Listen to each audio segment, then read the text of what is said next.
بسم اللہ الرحمن الرحیم۔ السلام علیکم ورحمۃ اللہ وبرکاتہ۔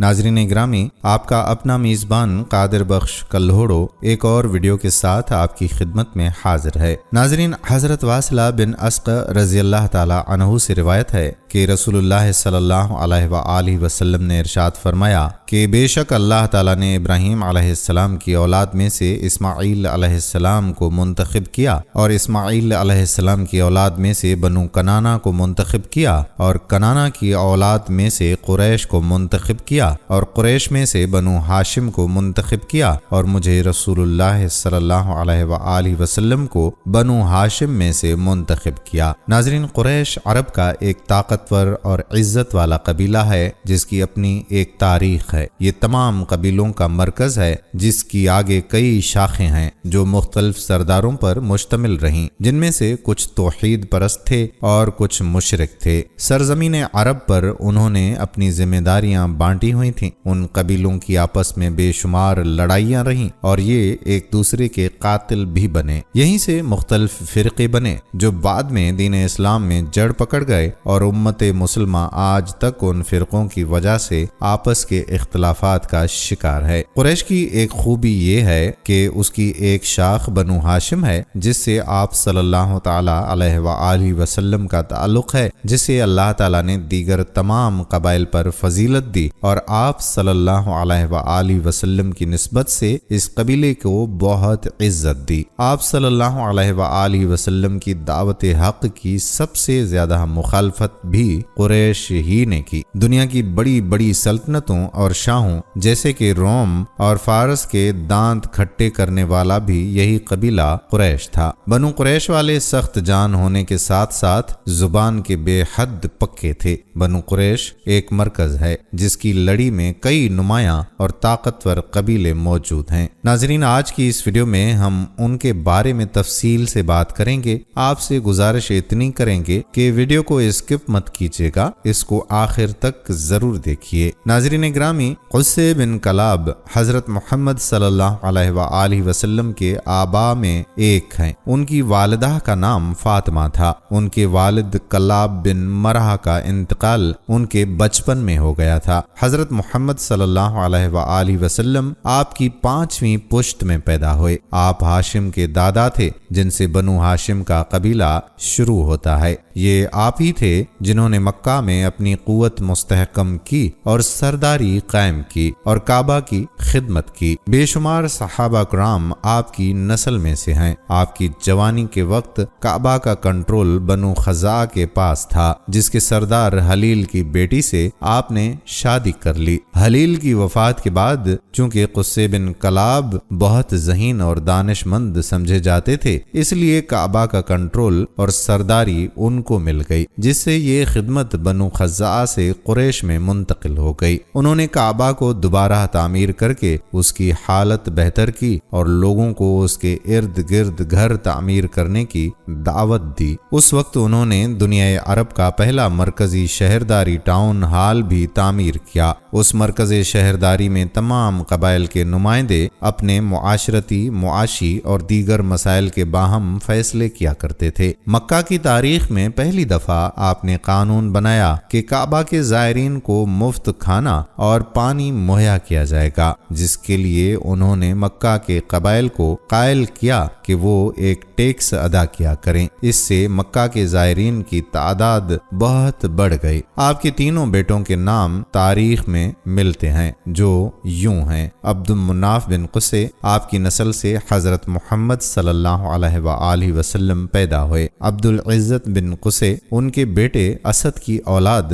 بنو اسد کہلائے۔ عبد الدار بن قصے، ان کی اولاد بنو عبد الدار کہلائی۔ عبد المناف بن قصے حضرت محمد صلی اللہ علیہ وآلہ وسلم کے آبا میں سے ایک تھے۔ ان کا اصل نام مغیرہ تھا، مگر عبد المناف کے نام سے زیادہ مشہور تھے۔ ان کا لقب قمر البطحہ تھا، یعنی بطحہ کا چاند۔ ایک اور لقب فیاض تھا۔ آپ ہاشم کے والد تھے جن سے بنو ہاشم کا قبیلہ شروع شروع ہوتا ہے۔ اپنے والد قصے بن کلاب کی وفات کے بعد مکہ کی سرداری انہوں نے سنبھالی۔ آپ اپنی سخاوت اور انصاف کے لیے بہت مشہور تھے۔ مجموعی طور پر ان کی اولاد بنو عبد مناف کہلاتی تھی۔ ان کے 5 بیٹوں کے نام تاریخ میں یوں ملتے ہیں: نمبر 1 وہب بن عبد مناف، نمبر 2 عبد الشمس بن عبد مناف، ان کے بیٹے امیہ کی اولاد بنو امیہ کہلائی۔ ہاشم بن عبد مناف، ان کی اولاد بنو ہاشم کہلائی۔ مطلب بن عبد مناف، نمبر 5 نوفل بن عبد مناف۔ ناظرین، قریش میں قصے بن کلاب وہ پہلے شخص تھے جنہوں نے عرب میں بعض قبیلوں کو منظم کر کے اپنی طاقت بڑھائی اور کعبہ کے متولی بنے۔ ان کی وفات 480 میں ہوئی اور عبد مناف بن قصے کے بعد اس کا بھائی عبد الدار برسر اقتدار آیا۔ عبد الدار کی وفات کے بعد عبد مناف کے بہنوئی اور بنی عبد الدار میں حکومت مکہ کے لیے فساد برپا ہو گیا، لیکن ذی اثر لوگوں کی مداخلت سے معاملہ سلجھ گیا۔ انہوں نے کعبہ کی خدمات کو آپس میں بانٹ لیا اور عبد مناف کا بیٹا عبد الشمس برسر اقتدار آیا، لیکن کچھ دنوں کے بعد ہی اس نے اپنے اختیارات اور حقوق اپنے بھائی ہاشم کے سپرد کر دیے۔ ہاشم دولت و اقتدار کے باعث قریش میں بہت معزز سمجھے جاتے تھے۔ انہی کی اولاد بنی ہاشم کہلاتی ہے۔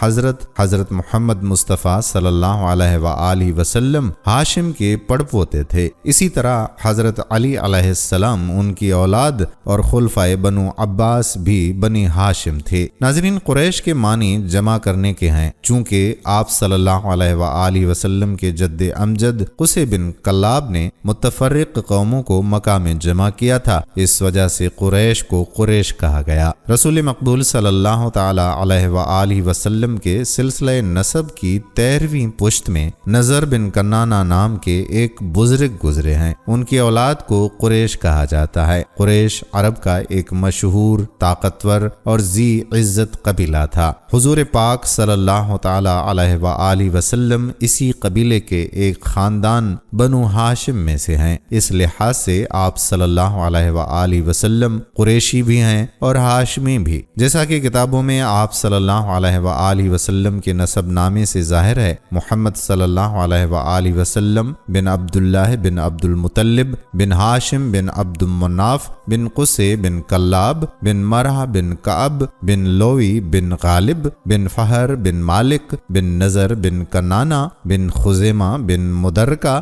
بن الیاس بن مزر بن نزار بن معد بن عدنان۔ ناظرین، بعض کہتے ہیں کہ قریش تصغیر ہے قریش کی، جس کے معنی سمندر کے ایک طاقتور جانور کے ہیں جو اپنے سے چھوٹے سمندری جانوروں پر غالب رہتا ہے، یا بہت بڑی مچھلی جو چھوٹی مچھلیوں کو کھا جاتی ہے۔ چونکہ یہ قبیلہ بہادر تھا، اس وجہ سے اس کا یہ نام معروف ہوا۔ حضرت جابر رضی اللہ تعالی عنہ سے روایت ہے کہ حضرت محمد رسول اللہ صلی اللہ علیہ وآلہ وسلم نے ارشاد فرمایا کہ تمام لوگ خیر اور شر میں قریش کے تابع ہیں۔ بخاری اور مسلم کی روایات میں یہ آتا ہے۔ حضرت ابو ہریرہ رضی اللہ تعالی عنہ سے روایت ہے کہ رسول اللہ صلی اللہ تعالی علیہ وآلہ وسلم نے ارشاد فرمایا، قریش، انصار، جہینہ، مزینہ، اسلم، غفار اور اشجع سب قبیلوں کے یہ نام ہیں، میرے دوست اور مددگار ہیں، ان کا اللہ اور رسول اللہ صلی اللہ علیہ وآلہ وسلم کے علاوہ کوئی مولا نہیں ہے۔ حضرت محمد صلی اللہ علیہ وآلہ وسلم کی پیدائش سے قبل بھی عرب کے تمام قبیلوں میں خاندان قریش کو خاص امتیاز حاصل تھا۔ خانہ کعبہ جو تمام عرب کا دینی مرکز تھا، اس کے متولی یہی قریش تھے اور مکہ مکرمہ کی ریاست بھی انہی سے متعلق تھی۔ قبیلہ قریش کی بڑی بڑی شاخیں یہ تھیں: نمبر 1 بنو ہاشم،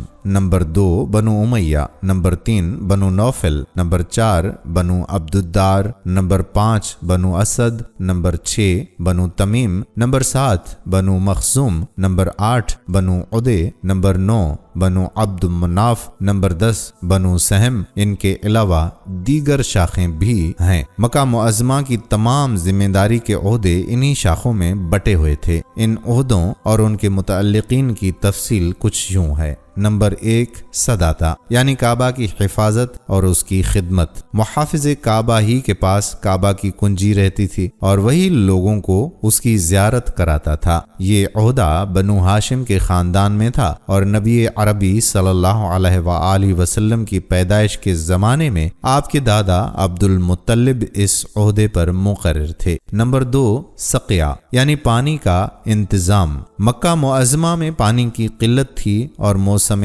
حج میں ہزارہا زائرین کے جمع ہو جانے کی وجہ سے پانی کا خاص انتظام کیا جاتا تھا۔ اس کی صورت یہ تھی کہ چمڑی کے حوض بنوا کر انہیں صحن کعبہ میں رکھ دیا جاتا تھا اور اس کے آس پاس کے پانی کے چشموں سے پانی منگوا کر انہیں بھر دیا جاتا تھا جب تک چاہے زمزم دوبارہ صاف نہ ہو گیا۔ یہ دستور جاری رہا۔ سقایا کی خدمت بنی ہاشم سے متعلق تھی۔ نمبر 3 رفادہ زائرین۔ کعبہ کی مہمانداری کے لیے قریش کے تمام خاندان ایک قسم کا چندہ ادا کرتے تھے۔ اس چندے سے غریب زائرین کے کھانے پینے کا انتظام کیا جاتا تھا۔ یہ خدمت پہلے بنی نوفل سے متعلق تھی، پھر بنی ہاشم کے حصے میں آئی۔ نمبر 4 عقاب۔ یہ قریش کے قومی جھنڈے کا نام تھا۔ جب لڑائی کا زمانہ ہوتا تھا تو اسے نکالا جاتا تھا۔ اگر اتفاق رائے سے کوئی معزز شخص جھنڈا اٹھانے کے لیے تجویز ہو گیا تب تو اسے دے دیا جاتا تھا، ورنہ جھنڈے کا محافظ جو بنو امیہ کے خاندان میں سے ہوتا تھا یہ خدمت انجام دیتا تھا۔ نمبر 5 ندوہ۔ یہ مکہ کی قومی اسمبلی تھی۔ قریش مشورہ کرنے کے لیے یہیں جمع ہوتے تھے۔ یہیں جنگ و صلح اور دوسرے بڑے بڑے معاملات کے فیصلے ہوا کرتے تھے اور قریش کی شادیاں بھی یہیں ہوتی تھیں۔ ندوہ کا انتظام بنی عبد الدار سے متعلق تھا۔ نمبر 6 قیادہ یعنی قافلے کی رہنمائی۔ جس شخص سے یہ منصب متعلق ہوتا تھا اسے خاص معاملات میں مشورہ لیا جاتا تھا۔ قریش کسی معاملے کا آخری فیصلہ کرنے سے پہلے مشیر کی رائے ضرور حاصل کر لیتے تھے۔ یہ منصب بنی اسد کے متعلق تھا۔ نمبر 7 قبہ۔ ناظرین، جب مکہ والے لڑائی کے لیے نکلنے کا ارادہ کرتے تو ایک خیمہ نصب کیا جاتا۔ اس خیمے میں لڑائی کا سامان جمع کر دیا جاتا تھا۔ یہ ذمہ داری بھی قریش کے کسی خاندان سے متعلق ہوتی تھی۔ نمبر 8 حکومہ یعنی آپس کے لڑائی جھگڑوں کا فیصلہ کرنا۔ نمبر 9 سفارہ یعنی ایلچی گیری۔ جب کسی دشمن قبیلے سے صلح کی بات چیت ہوتی تو کسی سمجھدار آدمی کو اس کام کے لیے مقرر کیا جاتا تھا۔ ابتدائی اسلام میں قریش کے آخری سفیر حضرت عمر رضی اللہ تعالی عنہ مقرر تھے۔ ناظرین، اس تفصیل سے ہمیں معلوم ہو گیا کہ قریش عرب کا سب سے زیادہ معزز قبیلہ تھا۔ پھر قریش میں بھی بنی ہاشم کا خاندان سب سے زیادہ ممتاز تھا کیونکہ اکثر بڑے بڑے عہدے انہی سے متعلق تھے۔ قریش کی فضیلت اس روایت سے بھی ظاہر ہوتی ہے۔ حضرت سیدنا عباس بن مطلب رضی اللہ تعالی عنہما فرماتے ہیں کہ میں نے نبی کریم صلی اللہ تعالی علیہ وآلہ وسلم سے عرض کی کہ یا رسول اللہ صلی اللہ علیہ وآلہ وسلم، قریش بیٹھے ایک دوسرے کے حسب نسب پر گفتگو کر رہے ہیں اور انہوں نے آپ کے نسب پر طعن کیا ہے۔ تو حضور اکرم صلی اللہ تعالی علیہ وآلہ وسلم نے ارشاد فرمایا، اللہ تعالیٰ نے مخلوق بنائی تو مجھے اس کے 2 حصوں میں سے بہتر حصے میں رکھا، پھر قبیلے بنائے تو مجھے بہتر قبیلے میں رکھا، پھر گھر اور خاندان بنائے تو مجھے بہتر خاندان میں پیدا کیا، چنانچہ میں ساری مخلوق سے بہتر ہوں اور میرا خاندان بھی سب خاندانوں سے بہتر ہے۔ ایک اور روایت میں آتا ہے کہ آپ صلی اللہ تعالی علیہ وآلہ وسلم نے فرمایا کہ اللہ تعالی نے قریش کو ایسی 7 صفات میں فضیلت دی ہے جو ان سے پہلے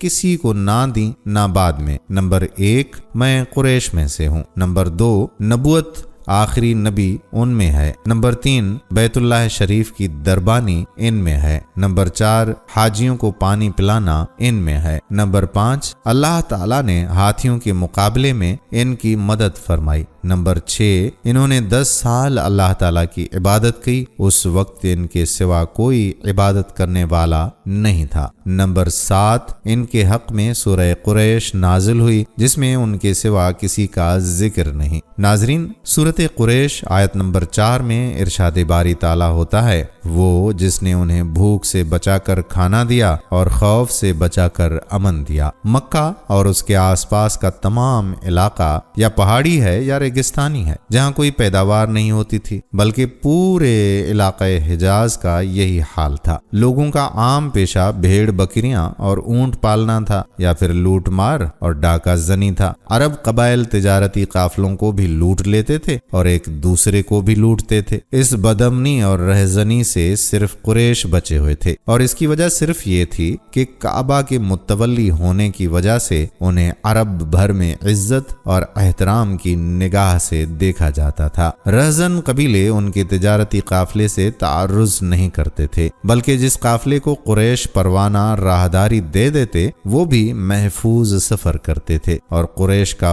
وطن مکہ تو ویسے ہی امن والا شہر تھا اور لوگ یہیں آ کر پناہ لیتے تھے۔ قریش کے قافلوں سے راستے میں کسی بھی جگہ ٹیکس بھی وصول نہیں کیا جاتا تھا۔ قریش کے بدامنی سے محفوظ ہونے کا یہ حال تھا کہ اگر کوئی شخص بھی دانستہ کسی قریش پر حملہ آور ہوتا اور وہ صرف اتنا کہہ دیتا کہ انا حرمی، تو حملہ آور کے اٹھے ہوئے ہاتھ وہیں رک جاتے تھے۔ قریش مکہ کو دوسرے قبائل عرب پر جو سیاسی اور معاشی برتری بھی حاصل تھی اس کی وجہ محض کعبہ کی سربراہی تھی، جسے تمام قبائل عرب اللہ کا گھر سمجھتے تھے۔ اس اللہ کے گھر میں 360 بت رکھے ہوئے تھے جنہیں رسول اللہ صلی اللہ تعالی علیہ وآلہ وسلم نے فتح مکہ کے دن توڑ دیا تھا۔ اب یہ تو ظاہر ہے کہ یہ سارے بت صرف قریش کے نہیں تھے، بلکہ تمام قبائل عرب اپنے اپنے بت کا ایک مسنا بیت اللہ میں بھی لا کر رکھ دیتے تھے، اور یہ قریش کی مہربانی تھی کہ کسی قبیلے کو اپنا بت بیت اللہ میں رکھنے دیں یا نہ رکھنے دیں، کیونکہ بیت اللہ کے متولی یہی لوگ تھے۔ پھر اگر کوئی قبیلہ قریش مکہ سے کوئی ناروا سلوک کرتا تو قریش اس قبیلے کے بت کی گردن مروڑ سکتے تھے، اسے توڑ پھوڑ بھی سکتے تھے اور کعبہ سے باہر بھی پھینک سکتے تھے۔ بالفاظ دیگر قبائل عرب کعبہ میں اپنے بت اس لیے رکھتے تھے کہ ان کا اور ان کے خدا کا نام بلند ہو، اور قریش اس لیے رکھ لیتے تھے کہ ان قبائل کے خدا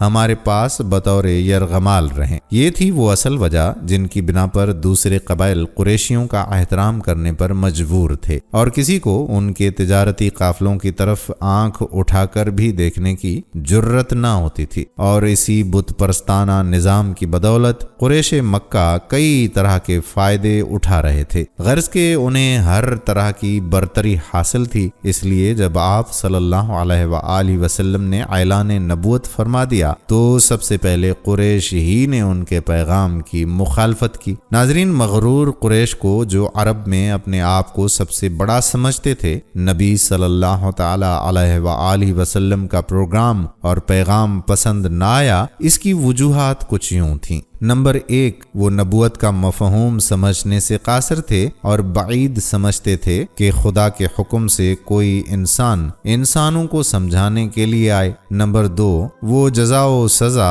اعمال کے قائل تھے، اس لیے یہ تعلیم کہ موت کے بعد اعمال کا جواب بھی ہوگا ان کے نزدیک قابل تمسخر تھا۔ نمبر 3، وہ خاندان اور شرافت بزرگان پر نہایت مغرور تھے اور انہیں اسلامی مساوات اور اسلامی اخوت کا قبول کرنا ایک قسم کی حقارت اور ذلت محسوس ہوئی تھی۔ ان میں اکثر قبائل بنو ہاشم سے مخالفت رکھتے تھے اور دشمن قبیلے کے ایک شخص کی تعلیم پر چلنا انہیں عار محسوس ہوتا تھا۔ نمبر 5، وہ بت پرستی پر بالکل قانع تھے اور اس سے برتر کسی مذہب میں کسی خوبی کا امکان بھی ان کے تصور میں نہیں آتا تھا۔ نمبر 6، وہ زنا، جوا، راہزنی، قتل و غارت، عہد شکنی، آوارگی، ہر ایک قانون اور ہر ایک وعدے کی بندش و قیود سے آزاد رہنے، بے شمار عورتوں کو گھروں میں ڈال رکھنے کے عادی تھے، اور تعلیمات محمدیہ صلی اللہ علیہ وآلہ وسلم اور قوانین اسلامیہ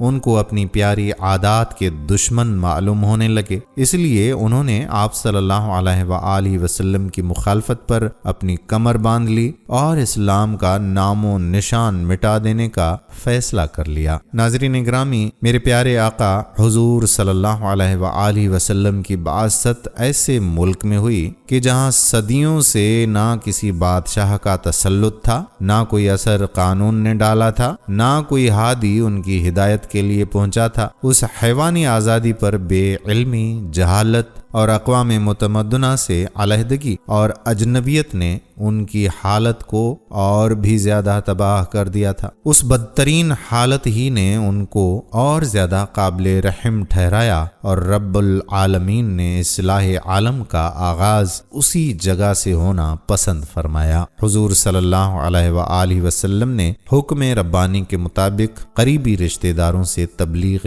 دین کا آغاز کر دیا۔ کنبے میں تقریر، پہاڑی کا واعظ، منڈیوں اور میلوں میں واعظ و نصیحت، طائف کے بازاروں میں اعلان و توحید پر قریش کا سلوک، اور حضور صلی اللہ علیہ وآلہ وسلم کا صبر و ثابت قدمی، شعب ابی طالب میں بند رہنا، بائیکاٹ کی تکالیف، اور وہ کچھ سیرت نبی صلی اللہ علیہ وآلہ وسلم کے اوراق پلٹنے سے سامنے آتا ہے کہ انسان سوچنے پر بھی مجبور ہو جاتا ہے کہ واقعی یہ کام سوائے اللہ تعالیٰ کے سچے نبی صلی اللہ علیہ وآلہ وسلم اور رسول کے کسی اور انسان کے بس کی بات ہی نہیں ہے۔ حضور صلی اللہ علیہ وآلہ وسلم کی دعوت پر اسلام قبول کرنے والوں کے ساتھ ظلم و تشدد کے ایسے واقعات پڑھنے کو ملتے ہیں کہ جسم کانپ کر اور روح لرز کر رہ جاتی ہے۔ مسلمان اور اسلام کے خلاف قریش مکہ کی تدبیروں میں ایک یہ بھی تھی کہ اسلام قبول کرنے والوں کو سخت اذیت دی جائے تاکہ جو بھی مسلمان ہو چکے ہیں وہ واپس آ جائیں اور نئے لوگ اسلام قبول ہی نہ کریں۔ قریش مکہ نے اسلام قبول کرنے والوں کو جو تکالیف دیں، ان میں سیدنا بلال رضی اللہ تعالی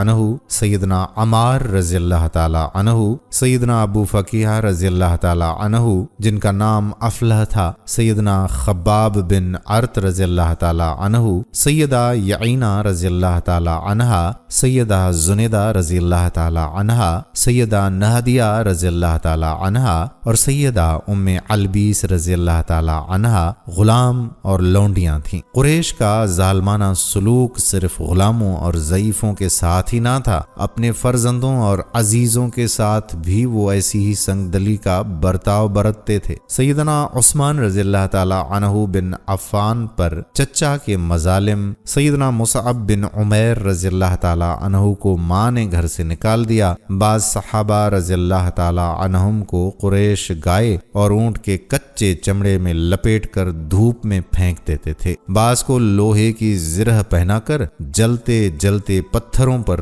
گرا دیا کرتے تھے۔ ذرا تصور کریں کہ یہ کیسی سزائیں تھیں۔ غرض ایسی وحشانہ سزائیں دیتے تھے کہ صرف اسلام کی صداقت ہی ان کا مقابلہ کر سکتی تھی۔ پہلی امتوں نے تو کھوٹے روپے لے کر انبیاء کو گرفتار اور قتل تک کر دیا تھا۔ یہ حضور صلی اللہ علیہ وآلہ وسلم کے صحابہ ہی تھے جو موت کو گلے لگاتے تھے، لیکن نہ اسلام چھوڑا اور نہ ہی پیغمبر اکرم صلی اللہ علیہ وآلہ وسلم کا ساتھ چھوڑنے پر کبھی آمادہ ہوئے۔ آج بھی دنیا کے کسی کنارے میں یا کسی بھی ملک میں اسلام کے نام لیواؤں پر مظالم کی جو آگ برسائی جا رہی ہے تو یہ اسی سلسلے کی ہی تو کڑی ہے۔ دوستو، قریش کے دو قبیلوں بنو ہاشم اور بنو امیہ میں رنجش اور رقابت بہت زیادہ تھی۔ ہاشم بن عبد مناف حضرت محمد صلی اللہ علیہ وآلہ وسلم کے پردادا تھے۔ ان کی اولاد قریش کے معزز ترین قبیلہ بنو ہاشم کے نام سے مشہور ہے۔ ان کا اصل نام عمرو تھا۔ ہاشم اس لیے نام ہوا کیونکہ وہ مکہ کے زائرین کی تواضع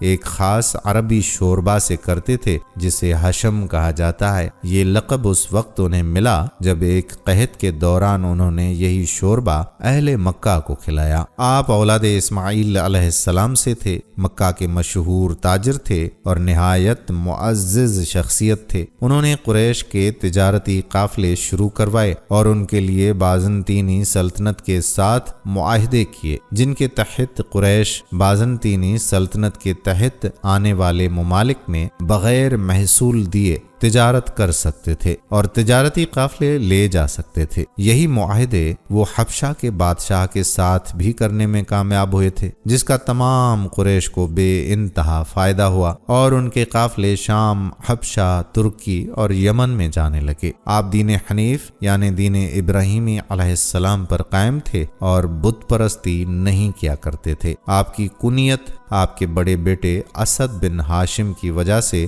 ابو اسد تھی۔ ہشام بن محمد اپنے والد سے روایت کرتے ہیں کہ اسد بن ہاشم حضرت علی المرتضی شیر خدا علیہ السلام کے نانا تھے۔ ان کی والدہ کا نام قلیلہ بنت عامر بن مالک بن جزیمہ تھا، جن کا تعلق قبیلہ خزاعہ سے تھا۔ ابو سیفی بن ہاشم، ان کی والدہ کا نام ہند بنت عمر بن سلبہ بن حارث بن مالک بن سالم بن غنم بن عوف بن خزرج تھا۔ عبد المطلب بن ہاشم حضرت محمد صلی اللہ علیہ وآلہ وسلم اور حضرت علی المرتضی شیر خدا رضی اللہ تعالی عنہ کے دادا تھے۔ ان کی والدہ کا نام سلمہ بنت عامر تھا، جن کا تعلق قبیلہ بنو خزرج سے تھا۔ دوسری طرف بنو امیہ کا قبیلہ تھا زمانہ جاہلیت میں، جو کہ قریش کے مکی قبائل کا ایک ممتاز قبیلہ تھا، جو امیہ بن عبد الشمس سے تعلق رکھتا تھا۔ ہاشمی اور اموی بنیادی طور پر قریش کے ہی دو ذیلی قبائل ہیں، جن کا فرق آسان الفاظ میں یہ ہے کہ ہاشمی ہاشم بن عبد مناف، اموی امیہ بن عبد الشمس بن عبد مناف۔ چنانچہ بنی ہاشم اور بنو امیہ کا نسب عبد مناف سے جا ملتا ہے اور عبد مناف ان دونوں خاندانوں کے مورث ہیں۔ امیہ کے بارے میں چند ہی روایات کے سوا کچھ دستیاب نہیں ہے۔ یہ چند روایات بھی بنی ہاشم اور بنو امیہ کے درمیان دشمنی اور خون خرابی کی تصویر کشی کرتے ہیں۔ تبری کے مطابق ایک روایت میں ہے کہ عبد الشمس اور ہاشم جڑواں بھائی تھے اور ولادت کے وقت ایک کی انگلی دوسرے کے سر سے چپکی ہوئی تھی۔ ان کو الگ کیا گیا تو خون جاری ہوا۔ ایک دوسری اور بہت رائج روایت میں کہا گیا ہے کہ امیہ نے اپنے تایا ہاشم کے ساتھ حسد کیا، تاہم صاحب ثروت ہونے کے باوجود کشادہ دستی کا مظاہرہ نہیں کر سکا اور عوام کے درمیان خوار ہوا، حتیٰ کہ اس کا کام ہاشم کے ساتھ اختلاف اور تنازع کی صورت اختیار کر گیا اور 10 سال تک ہاشم میں جلاوطنی کی سی زندگی گزارنے پر مجبور ہوا۔ بنو ہاشم اور بنو امیہ کے درمیان پہلی لڑائی تولیت کعبہ کے لیے جناب ہاشم اور امیہ بن شمس کے درمیان لڑی گئی۔ جب امیہ بن شمس نے جناب ہاشم سے کہا کہ کعبہ پر ہمارا حق زیادہ ہے، جناب عبد المطلب ابن ہاشم ابن عبد مناف اور حرب ابن امیہ ابن عبد الشمس کے درمیان ساری زندگی جنگ کی کیفیت رہی، جو کہ تاریخ کا حصہ ہے۔ یہاں تک کہ بنو ہاشم کی نسل کو نبوت جیسی فضیلت حاصل ہونے کے بعد بھی دونوں خاندان آپس میں ٹکراتے رہے۔ جناب حضرت محمد صلی اللہ علیہ وآلہ وسلم ابن عبداللہ ابن عبد المطلب ابن ہاشم اور ابو سفیان بن حرب ابن امیہ کے درمیان بدر و احد جیسے واقعات ہوئے اور دونوں خاندان کی تلوار خون میں نہاتی رہی۔ حضرت علی علیہ السلام بن ابی طالب ابن عبد المطلب اور معاویہ ابن ابو سفیان کے درمیان جنگ صفین لڑی گئی، جس میں بعض روایات میں درج ہے کہ 40 لاکھ مسلمان شہید ہوئے۔ محمد ابو موسیٰ ابن اشعری اور سعد بن ابی وقاص کی ثالثی کے باوجود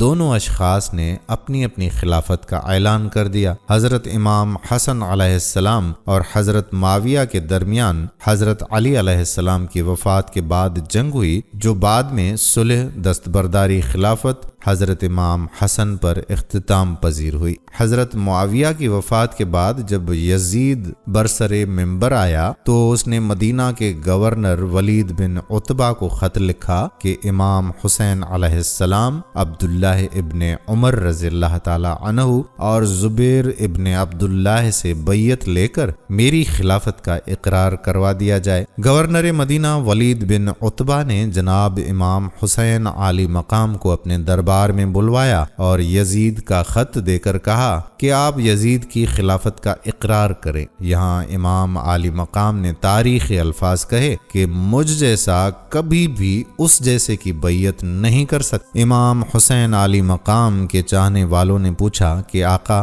آپ یہ کہہ دیتے کہ میں اس کی بیعت نہیں کرتا۔ امام حسین عالی مقام نے فرمایا کہ آج یہ حق اور باطل کا فیصلہ ہے، یہاں باطل فاسق و فاجر ہے، حق اور پاکیزگی کی بیعت مانگ رہا ہے۔ امام عالی مقام نے فرمایا کہ وہ شخص اسلام کا حلیہ بگاڑ رہا ہے، شریعت محمدی صلی اللہ علیہ وآلہ وسلم کو پامال کر رہا ہے۔ آپ نے فرمایا کہ یزید ان قوانین کو رائج کرنا چاہتا ہے جن کی اسلام اجازت نہیں دیتا، جو زمانہ جاہلیت کے قوانین ہیں۔ امام عالی مقام نے فرمایا کہ آج میں اگر یزید کی بیعت کروں تو یزید کو شہ مل جائے گی کہ اسلام کا کوئی محافظ زندہ نہیں رہا۔ آپ عالی مقام نے فرمایا کہ یہ دین اور شریعت میرے نانا کی ہے اور میں اس کی حفاظت کروں گا، چاہے اس کے لیے میری جان ہی کیوں نہ چلی جائے، لہٰذا مجھ جیسا شخص کبھی بھی اس جیسے شخص کی بیعت نہیں کر سکتا۔ اسی مقام پر سابقہ گورنر مدینہ مروان ابن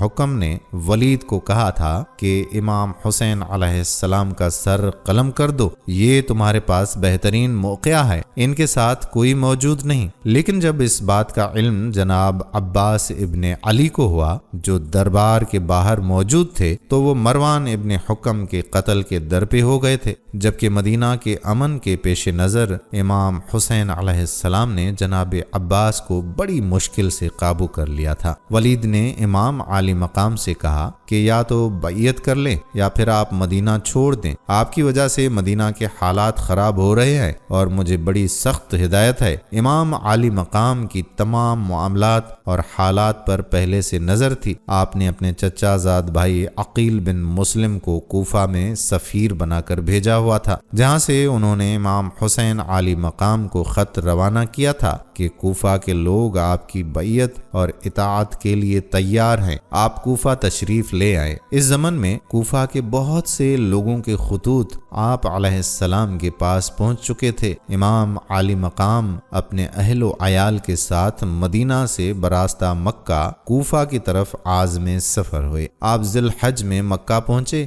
آپ نے حج کے لیے احرام باندھے کہ اسی دوران امام حسین عالی مقام کو اطلاع ملی کہ یزید کی طرف سے کچھ لوگوں کو حاجیوں کے روپ میں امام حسین عالی مقام کو قتل کرنے کا منصوبہ تشکیل دے دیا گیا ہے۔ امام عالی مقام نے بندھے ہوئے احرام توڑ دیے۔ آپ کے جانثاروں نے آپ کو کہا کہ آپ حج کریں، ہم آپ کی حفاظت کے لیے ہر وقت تیار ہیں۔ یہاں امام عالی مقام نے وہ تاریخی الفاظ کہے جو تاریخ کی کتب میں درج ہیں کہ اگر مکہ میں مجھے قتل کر دیا گیا تو تاریخ کہے گی کہ حاجی تو رسول اللہ صلی اللہ علیہ وآلہ وسلم کے نواسے کے قاتل ہوتے ہیں۔ آپ حج چھوڑ کر کوفہ کی طرف روانہ ہوئے کہ مقام زبلہ پر آپ کو جناب مسلم بن عقیل کی شہادت اور کوفیوں کی بے وفائی کا علم ہوا۔ آپ نے راستہ تبدیل کیا اور 2 محرم الحرام کو مقام کربلا پہنچے۔ یہاں آپ کو یزید کی افواج نے گھیرے میں لینا شروع کر دیا۔ تاریخ کہتی ہے کہ امام حسین عالی مقام نے کربلا کی جگہ خریدی اور اپنے اہل و عیال کو کہا کہ یہیں پر خیمے لگائے جائیں۔ 2 محرم سے 8 محرم تک امام حسین اور یزیدی افواج کے درمیان چھوٹی موٹی جھڑپیں ہوتی رہیں، گفت و شنید بھی ہوتی رہی۔ آپ سے بار بار بیعت کا تقاضا کیا جاتا رہا۔ 9 محرم کی صبح یزیدی افواج کی طرف سے جنگ کے نعرے بجائے گئے اور امام حسین عالی مقام کے خیام کو گھیرے میں لیا گیا۔ امام حسین عالی مقام نے یزیدی سپاہ سے ایک دن کے لیے جنگ ٹالنے کا کہا کہ کل لڑیں گے۔ آپ نے فرمایا کہ میں کچھ حجت تمام کرنا چاہتا ہوں اور ایک رات مزید اپنے رب کی عبادت کرنا چاہتا ہوں۔ اسی رات کو شب عاشورہ کہتے ہیں کہ جب امام حسین عالی مقام نے اپنے خیمے میں چراغ گل کر دیے اور اپنے جانثاروں کو کہا کہ یزید کے ساتھ لڑائی جھگڑا بیعت کا تنازعہ میرا ہے، یزید یزید صرف مجھ سے بیعت چاہتا ہے، اس کو آپ لوگوں سے کوئی سروکار نہیں ہے، اگر آپ چھوڑ کے جانا چاہتے ہیں تو چراغ بجھا ہوا ہے، جو جانا چاہتا ہے چلا جائے، لیکن آفرین ہے امام حسین عالی مقام کے جان نثاروں پر کہ ان میں سے کوئی بھی امام حسین عالی مقام کو چھوڑ کر نہ گیا۔ 10 محرم کی صبح تک عمر ابن سعد شہادت امام حسین سے قبل تک بیعت کی استدعا کرتا رہا کہ کسی طرح امام حسین علیہ السلام بیعت پر آمادہ ہو جائیں، لیکن امام حسین عالی مقام نے آخری وقت تک بیعت سے انکار کر دیا، یہاں تک کہ بوقت ظہر 10 محرم سن 61 ہجری کو میدان کربلا میں ملعون شمر نے امام حسین علی مقام کا سر قلم کر دیا۔ یہ تاریخ کی بدترین لڑائی تھی۔ واقعہ حرا یزید ملعون کے دور میں سانحہ کربلا کے بعد دوسرا بڑا شرمناک سانحہ تھا۔ مدینہ پر شامی افواج نے چڑھائی کی تھی، جس میں انہوں نے ظلم و بربریت کی داستانیں رقم کی اور مدینہ میں قتل عام کیا گیا۔ یہ بڑا افسوسناک واقعہ 63 ہجری میں پیش آیا اور واقعہ حرا کہلاتا ہے۔ یزید لعین کی بھیجی ہوئی افواج نے 10,000 سے زائد افراد کو شہید کر دیا، جس میں بہت سے صحابی، صحابیوں کی اولاد، تابعین اور حافظ قرآن و حدیث کو بے دردی سے قتل کر دیا گیا۔ خواتین کی بے حرمتی کی گئی اور 3 دن تک مسجد نبوی میں نماز نہ ہو سکی۔ حرا پتھریلی زمین کو کہتے ہیں، چونکہ مدینہ کا ایک حصہ پتھریلا اور آتش فشانی پتھروں سے ڈھکا ہوا ہے، اسی لیے حرا کہلاتا ہے۔ حرا واقم کے راستے افواج یزید کی برآمد پر یہ واقعہ حرا کہلایا۔ سانحہ کربلا کے بعد حجاز میں یزید کے خلاف غم و غصہ اور نفرت اپنے عروج پر پہنچ گیا تھا اور وہاں سے ایک انقلاب اٹھ رہا تھا۔ اہل مکہ نے عبداللہ بن زبیر کے ہاتھ پر بیعت کر لی اور اہل مدینہ نے بھی یزید لعنتی کے خلاف کارروائی شروع کر دی۔ اس صورتحال میں یزید لعنتی نے اہل مدینہ کو سمجھانے کے لیے وفد بلوایا اور یزید لعین کے گماشتہ امیر مدینہ عثمان بن محمد نے ایک وفد صحابی رسول عبداللہ بن حنظلہ رضی اللہ تعالی عنہ کے ہمراہ دارالحکومت دمشق روانہ کیا۔ لعنتی یزید کے وفد سے نرم سلوک اور انعام و اکرام سے نوازنے کے باوجود سانحہ کربلا سے پیدا ہونے والا خلا برقرار رہا اور وفد مطمئن نہ ہوا۔ صحابی رسول صلی اللہ علیہ وآلہ وسلم نے واپس آ کر بتایا کہ یزید لعنتی شراب پیتا ہے اور نشے کی وجہ سے نماز میں سستی کرتا ہے۔ اہل مدینہ سب منبر نبی صلی اللہ علیہ وآلہ وسلم کے پاس جمع ہوئے اور عثمان بن محمد کو معزول کر کے یزید لعنتی کو بیعت کے قابل نہ جانا۔ اہل مدینہ مزید یزید لعین کے جرائم سن کر امیوں کے مقابلے میں کھلم کھلا خلافت اختیار کر گئے اور سب نے اجتماع کر کے یزید کو خلافت سے فارغ کر دیا۔ اس نفرت کے نتیجے میں اموی خاندان کے افراد جو یزید لعنتی جیسے ظلم کے در پردہ حامی تھے اور بعد میں اہل مدینہ پر ہونے والے مظالم میں اموی لشکر کا ساتھ بھی دیا، ان کو مدینہ سے نکال دیا گیا۔ ناظرین، ان واقعات کا علم جب یزید لعنتی کو ہوا تو وہ غصے میں آ گیا اور اس نے مسلم بن عقبہ کو مدینہ منورہ پر فوج کشی کا حکم دیا۔ مسلم بن عقبہ یزید لعنتی کے حکم پر 12,000 آدمیوں کو لے کر مدینہ منورہ کی جانب روانہ ہوا۔ لشکر کی روانگی کے وقت یزید لعنتی نے خود چند احکامات کی پابندی کا حکم دیا۔ وہ احکامات یہ تھے کہ اہل مدینہ کو 3 دن کی مہلت دینا تاکہ وہ اس عرصے میں کوئی فیصلہ کر لیں۔ 3 دن کے بعد اگر وہ اطاعت قبول نہ کریں تو جنگ کرنا۔ جنگ میں کامیابی کی صورت میں 3 روز تک قتل عام جاری رکھنا اور مال و اسباب لوٹنا۔ علی بن حسین علیہ السلام کو کوئی نقصان نہ پہنچانا۔ ان احکامات پر عمل کرنے کا وعدہ کر کے مسلم اپنے لشکر کے ہمراہ مدینہ کی جانب روانہ ہوا۔ مدینہ کے قریب پہنچ کر مسلم نے اہل مدینہ کو مصالحت کی دعوت دی اور ساتھ ہی 3 دن کی میعاد مقرر کی، لیکن اس عرصے میں اہل مدینہ خاموش رہے۔ 3 دن کے بعد مسلم بن عقبہ نے اہل مدینہ کو جنگ یا صلح میں سے ایک راستہ اختیار کرنے کی دعوت دی۔ اہل مدینہ یزید لعین کی اطاعت قبول کرنے پر تیار نہ تھے، انہوں نے جنگ کو ترجیح دی۔ جنگ میں مدنی لشکر کی قیادت صحابی رسول صلی اللہ علیہ وآلہ وسلم عبداللہ بن حنظلہ رضی اللہ تعالی عنہ نے کی، لیکن اہل مدینہ کو شکست ہوئی اور عبد الرحمن بن عوف اور عبداللہ بن نوفل سمیت کئی اکابرین شہید ہو گئے۔ مسلم نے فتح حاصل کرنے کے بعد یزید کے حکم کے مطابق قتل و غارت گیری کی اور یہ سلسلہ 3 روز تک جاری رہا۔ اس واقعے میں سینکڑوں شرفائے قریش اور انصار اور ہزاروں دیگر قبائل کے آدمی کام آئے۔ 3 دن کے بعد باقی ماندہ لوگوں سے بیعت کرنے پر اصرار کیا گیا۔ ان سے یزید لعین کی غلامی اور جان و مال کا مالک یزید لعین کو بنانے کے عنوان سے جبرن بیعت لی گئی اور انکار کی صورت میں یا یہ کہنے پر کہ میں قرآن و سنت پر بیعت کرتا ہوں شہید کر دیا گیا۔ امام زین العابدین علیہ السلام بھی پیش ہوئے،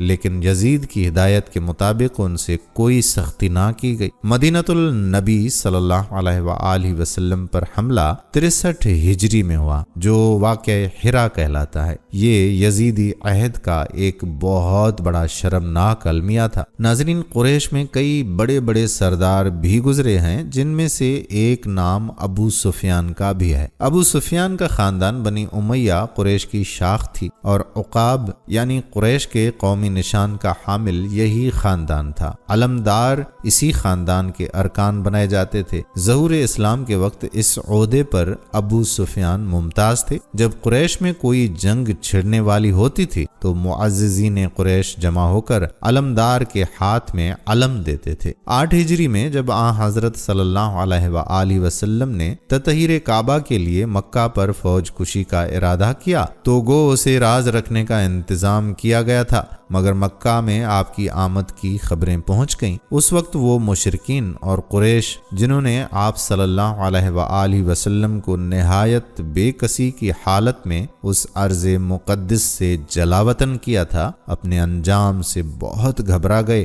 کہ اب اسلام کے سیلاب کو روکنا ان کے بس سے باہر ہو چکا ہے۔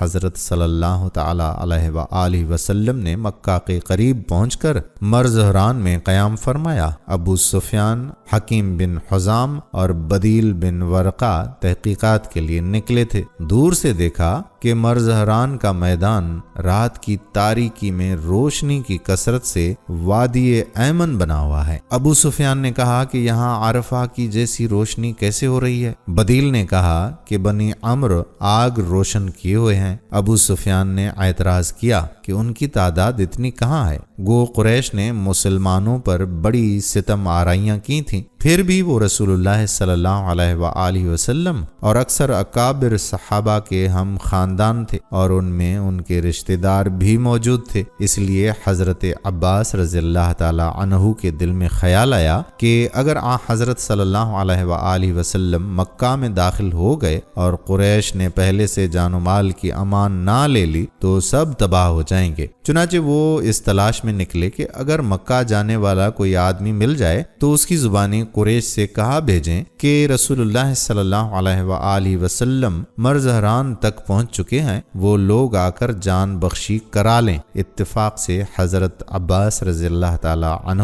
اسی سمت گئے جدھر ابو سفیان اور بدیل تھے۔ ابو سفیان کی آواز سن کر حضرت عباس رضی اللہ تعالی عنہ نے اس کو پکارا۔ اس نے آواز پہچان کر کہا، ابو الفضل۔ حضرت عباس نے فرمایا، ہاں میں ہوں۔ ابو سفیان بولا کہ میرے ماں باپ فدا ہوں، تم یہاں کہاں؟ فرمایا، رسول اللہ صلی اللہ علیہ وآلہ وسلم اور مسلمان آ گئے ہیں۔ ابو سفیان نے پریشان ہو کر کہا کہ پھر کوئی تدبیر بتاؤ۔ حضرت عباس نے ان کے ساتھیوں کو لوٹا دیا اور انہیں امن و امان کے لیے اپنے ساتھ سوار کر کے رسول اللہ صلی اللہ علیہ وآلہ وسلم کی خدمت اقدس میں لے چلے۔ حضرت عباس ابو سفیان کو لے تو چلے مگر وہ اشتہاری مجرم تھا اور تمام مسلمان اس سے خار کھاتے تھے۔ روشنی کی کثرت مزید بھی راز فاش کیے دیتی تھی۔ قدم قدم پر لوگ سوال کرتے کہ یہ کون ہے، لیکن پھر رسول اللہ صلی اللہ علیہ وآلہ وسلم کا اونٹ اور حضرت عباس رضی اللہ تعالی عنہ کو دیکھ کر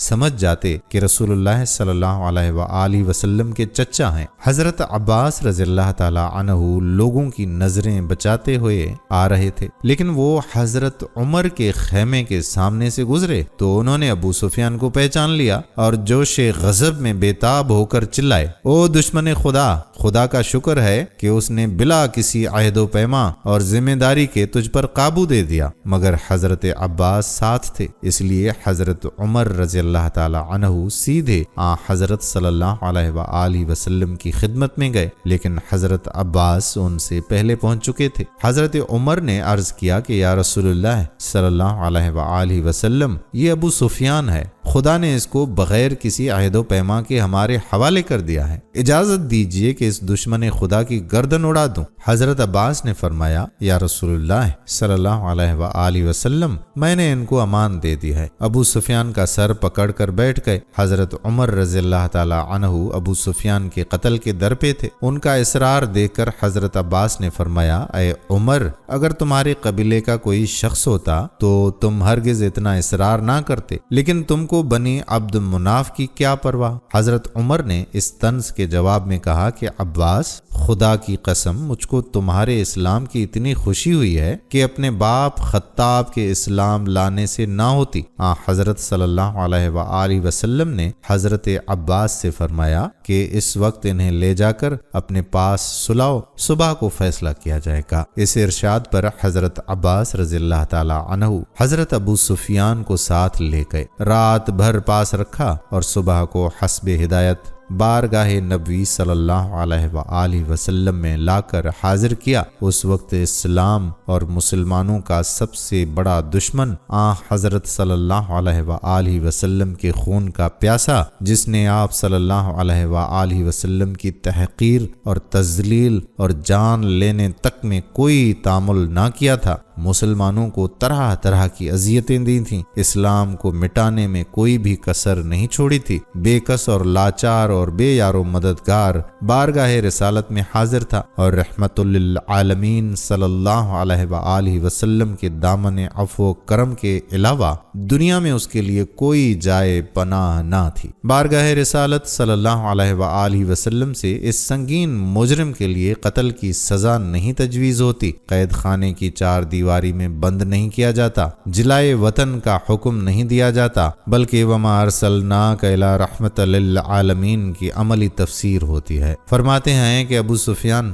افسوس کا مقام ہے، کیا اب بھی وقت نہیں آیا کہ خدا کی وحدانیت کا اقرار کرو؟ اس سوال پر وہ زبان جو معلوم نہیں کتنی مرتبہ رسول اللہ صلی اللہ علیہ وآلہ وسلم کے دل پر تیر و نشتر لگا چکی تھی، یوں گویا ہوئی، میرے ماں باپ آپ پر فدا ہوں، آپ کتنے بڑے شریف اور کتنے بڑے صلہ رحم کرنے والے ہیں۔ خدا کی قسم، اگر خدا کے سوا کوئی اور معبود ہوتا تو آج میرے کام نہ آتا۔ پھر ارشاد ہوتا ہے، ابو سفیان، تمہاری حالت قابل افسوس ہے، کیا اب بھی وہ وقت نہیں آیا کہ تم مجھے خدا کا رسول مانو؟ جواب ملتا ہے کہ میرے ماں باپ آپ پر فدا ہوں، آپ کس قدر حلیم، کس قدر شریف اور کس قدر صلہ رحمی کرنے والے ہیں، خدا کی قسم ابھی تک مجھ کو اس میں شک ہے۔ حضرت عباس یہ جاہلانہ بات سن کر ڈانٹتے ہیں، ابو سفیان، اس سے پہلے کہ سر تن سے جدا ہو لا الہ الا اللہ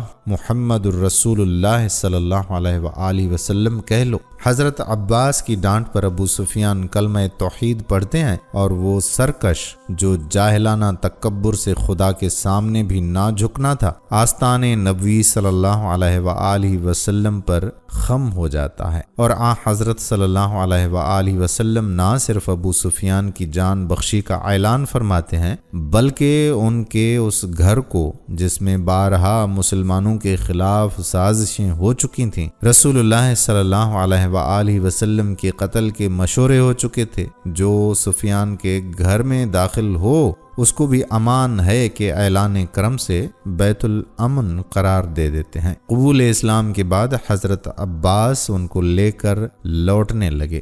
حضرت صلی اللہ علیہ وآلہ وسلم نے ان سے ارشاد فرمایا، ابو سفیان کو پہاڑ کی چوٹی پر لے جا کر کھڑا کر دو کہ افواج الہی کا جلال اور مسلمانوں کی شوکت و عظمت کا تماشا اپنی آنکھوں سے دیکھ لیں۔ اس ارشاد پر حضرت عباس نے انہیں لے جا کر کھڑا کر دیا۔ تھوڑی دیر کے بعد دریائے اسلام میں تلاطم پیدا ہوا، ہر قبیلے کے پرچم گزرنے لگے۔ پہلے غفار کا پرچم نظر آیا، پھر جہینہ، ندیم اور سلیم یکے بعد دیگر ہتھیاروں میں ڈوبے تکبیر کے نعرے لگاتے ہوئے گزرے۔ سب سے آخر میں انصار کا قبیلہ اس شان سے پرچم لہراتے ہوئے نکلا کہ ابو سفیان متحیر ہو گئے اور پوچھا، یہ پرچم کس کا ہے؟ حضرت عباس رضی اللہ تعالی عنہ نے نام بتایا۔ دفتن سردار فوج حضرت سعد بن عبادہ ہاتھ میں علم لیے ہوئے برابر سے گزرے۔ ابو سفیان کو دیکھ کر پکار اٹھے، آج گھمسان کا دن ہے، آج کعبہ حلال کر دیا جائے گا۔ ابو سفیان گھبرا گئے اور حضرت عباس رضی اللہ تعالی عنہ سے کہا کہ آج میری حفاظت تمہارے اوپر فرض ہے۔ سب سے آخر میں کوکبہ رسالت نمودار ہوا۔ حضرت زبیر بن عوام کے ہاتھ میں علم تھا۔ حضرت صلی اللہ علیہ وآلہ وسلم ابو سفیان کے قریب سے گزرے اور جمال مبارک پر ان کی نظر پڑی تو بآواز بلند پکار کر کہا، آپ کو معلوم ہے ابھی سعد بن عبادہ کیا کہہ گئے ہیں؟ پوچھا، کیا کہا؟ ابو سفیان نے بتایا، ارشاد فرمایا، غلط ہے، آج کعبہ کی عظمت کا دن ہے، آج اس پر غلاف چڑھایا جائے گا۔ حضرت عمر رضی اللہ تعالی عنہ کے عہد خلافت میں شام کی فوج کشی میں اپنے پورے کنبے کو لے کر شریک ہوئے۔ خود یہ ان کے بیٹے یزید، معاویہ اور ان کی بیوی ہندا سب شریک تھے۔ یرموک کی جنگ میں انہوں نے بڑا نمایاں حصہ لیا۔ جب مسلمانوں پر رومیوں کا ریلا زیادہ ہوا تو ابو سفیان بارگاہ ایزدی میں فتح و نصرت کی دعا کرتے جاتے تھے اور مسلمانوں کو ابھارتے جاتے تھے کہ اللہ اللہ، تم لوگ عرب کا حالہ، اس کا خلاصہ اور اسلام کے دست و بازو ہو، اور تمہارے حریف روم کا حالہ، اس کا خلاصہ اور مشرکین کے مددگار ہیں۔ خدایا آج کا دن تیرا دن ہے، اپنے عاجز بندوں کی مدد فرما۔ ان کی بیوی ہندا مردانہ ہمت کے ساتھ مسلمانوں کو للکارتی تھیں کہ وہ ہمت پکڑیں۔ اس غزوہ میں ابو سفیان رضی اللہ تعالی عنہ کی دوسری آنکھ بھی جاتی رہی اور وہ خدا کی راہ میں ظاہری بینائی سے محروم ہو گئے۔ کچھ بنو امیہ اور بنی ہاشم کی خاندانی رنجش اور کچھ ابو سفیان کے قبل اسلام کے کارناموں نے ان کے متعلق عجیب و غریب روایتیں مشہور کر دی ہیں کہ وہ دل سے کبھی مسلمان نہیں ہوئے تھے۔ فتح مکہ میں محض جان کے خوف سے اسلام قبول کر لیا تھا، لیکن ان کے دل میں کبھی اسلام راسخ نہیں ہوا اور ان کی زندگی شروع سے آخر تک منافقانہ رہی، اور ان کے نفاق کے ثبوت میں بعض واقعات بھی بیان کیے جاتے ہیں۔ ان میں سب سے زیادہ مشہور واقعہ یہ پیش کیا جاتا ہے کہ جب حضرت ابو بکر صدیق رضی اللہ تعالی عنہ خلیفہ منتخب ہوئے تو ابو سفیان نے حضرت علی کرم اللہ وجہہ کے پاس جا کر کہا کہ قریش کا سب سے کمزور گھرانہ تمہارے ہوتے ہوئے خلافت پر قابض ہو گیا، اگر تم کہو تو میں پیادوں اور سواروں کا دریا بہا دوں۔ حضرت علی رضی اللہ تعالی عنہ نے فرمایا کہ تم ہمیشہ اسلام کے دشمن رہے، لیکن تمہاری دشمنی اس کو ذرہ برابر بھی نقصان نہ پہنچا سکی۔ ہم لوگ ابو بکر کو خلافت کا اہل سمجھتے ہیں۔ اس کے بعد حضرت عثمان خلیفہ ہوئے تو ان سے آ کر کہا کہ بنی تمیم اور بنی عدے کے بعد اب تمہارے ہاتھوں میں خلافت آئی، اس لیے بنی امیہ کو بڑھنا چاہیے، لیکن حضرت عثمان رضی اللہ تعالی عنہ نے ڈانٹ کر خاموش کر دیا۔ یہ سب باتیں